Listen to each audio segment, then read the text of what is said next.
Hello hello hi dears. చాలా రోజులైంది శోభ వంట మీ ఇంటికి స్వాగతం. ఎందుకంటే ఈ పచ్చళ్ళు పెట్టే సీజన్ కదా, ఒక 2-3 పచ్చళ్ళు మీకు మంచివి చేసి చూపించాలనుకుంటున్నాను. ఈ అద్భుతమైన పచ్చడి ఈరోజు చేశాను అనమాట. ఎలా చేశానో వీడియో అంతా చూడండి. తప్పకుండా మీ ఎట్లా ఫీల్ అయ్యారో అది చెప్పండి, టేస్ట్ చేయండి. ఇది ఎంత బాగుంటుందో చెప్పలేము అనమాట. దీని పేరు కూడా ఆల్రెడీ మీకు తెలుసు, మళ్ళీ నేను చెప్పడం ఎందుకు. ఓకే, ప్రొసీజర్లోకి వెళ్ళిపోదాం. ఓకే, చూడండి ఫ్రెండ్స్, ఇది అల్లం అన్నమాట. అంటే తోలు తీసేసి చక్కగా ఇంత ముక్కలు కట్ చేసుకున్నాను. కట్ చేసుకుని ఈ కప్పుతో దాన్ని మెషర్ చేసుకున్నాను. మెషర్ చేసి ఇట్లాగా మామూలు నువ్వుల నూనె కానీ వేరుశనగ నూనెలో కానీ ఇలా దోరగా వేయించుకున్నా. చూడండి, ఇప్పుడు తీసేద్దాము. మంచిగా వేగిని. ఓకే, చూడండి, ఈ సైజు మామిడికాయలు ఒక 3 తీసుకున్నాను. దీనికి శుభ్రంగా చెక్కు తీసేసేసి చక్కగా కోరి పెట్టుకోవాలన్నమాట.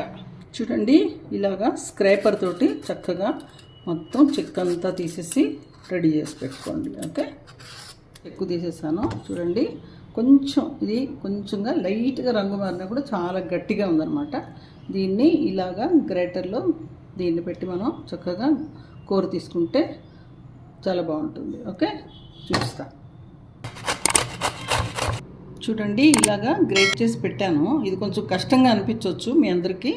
సో ఇంకొక మెథడ్ ఏంటంటే చక్కగా చిన్న ముక్కలు కట్ చేసుకోవచ్చు అనమాట.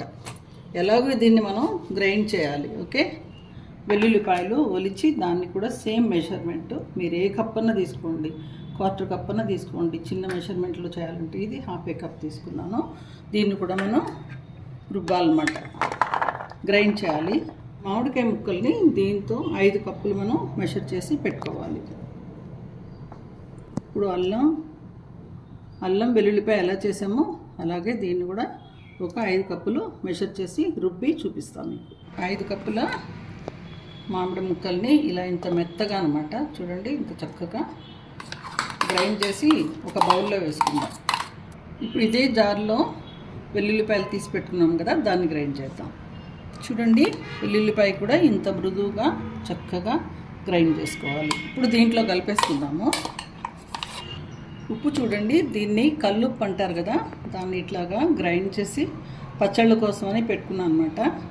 ఈ ఉప్పు అయితే చాలా మంచిది ప్యాకెట్ ఉప్పు కన్నా. ఇది కూడా మనం 1 కప్ తీసుకోవాలి. ఓకే, ఇప్పుడు ఇలాగా వేయించి పెట్టుకున్న అల్లం ముక్కల్ని గ్రైండ్ చేసుకుందాం. ఇప్పుడు మీకు ఉప్పు ఎందుకు చూపించానంటే అల్లం కొంచెం నలగడానికి కష్టమవుతుంది కదా, ఉప్పుని కొంచెంగా వేసుకుంటూ మనం యాడ్ చేసుకుంటే మనకి పచ్చడికి సరిపోయిన ఉప్పుని మనం వాడుకున్నట్టు అవుతుంది అన్నమాట. చూడండి, దీనికి సరిసమానంగా వేస్తే కొంచెం మెత్తగా నలుగుతుంది. చూడండి, ఉప్పు వేసి మనం దీన్ని నూరటం వలన ఇది ఎంత చక్కగా వచ్చింది. చూస్తున్నారు కదా, ఉప్పు వేసి అల్లం రుబ్బి పెట్టాను, అది కూడా కలిపేసుకుందాము. చాలా సింపుల్ ఇది. అన్ని మెజర్మెంట్స్ మట్టుకు నేను ఇస్తాను, అదే చేయండి. చాలా బాగుంటుంది, ఆరోగ్యానికి కూడా చాలా మంచిది కదా. పచ్చి మామిడికాయ ఎప్పుడూ దొరకదు, దాంతో అల్లం. చూడండి, మిగిలిపోయిన ఉప్పు కూడా వేసేస్తున్నాను. అంటే అల్లం కోసం వాడుకున్నాం కదా, ఇది 1 కప్పు. తర్వాత మెంతులు కొన్ని వేయించి పొడి చేసి పెట్టుకున్నాను, పచ్చళ్ళ సీజన్ కదా. సో దాన్ని ఒక టీ స్పూను వేసుకుంటున్నా. పసుపు కూడా 1 టీ స్పూను వేసుకుంటున్నాను. ఆవు పిండి 1 టీ స్పూన్ వేసుకుంటున్నా. పచ్చడి కారం అనమాట, ఇది 1 కప్పు వేసుకుంటున్నాను. చూడండి, అల్లం పచ్చడిలో కంపల్సరీగా మనం బెల్లం అనేది వేసుకోవాలి. ఇప్పుడు ఇక్కడ మనం చేంజ్ చేస్తున్నది ఏంటంటే, ఇప్పుడు దీంట్లో అయితే మామిడికాయతో చేస్తున్నాం, పచ్చి మామిడికాయతో, చింతపండు లేకుండా. ఓకే, చూడండి, 3 కప్పులు బెల్లం వేసుకున్నాను. బెల్లము కట్ చేసుకున్న బెల్లం అంటే తురిమిందనమాట. ఇవన్నీ కలిపేసేసి ఇప్పుడు కాసేపు దీన్ని 1 గంట సేపు పక్కన పెడదాం. తర్వాత ఎలా తాలింపు వేసుకోవాలో చూపిస్తాం.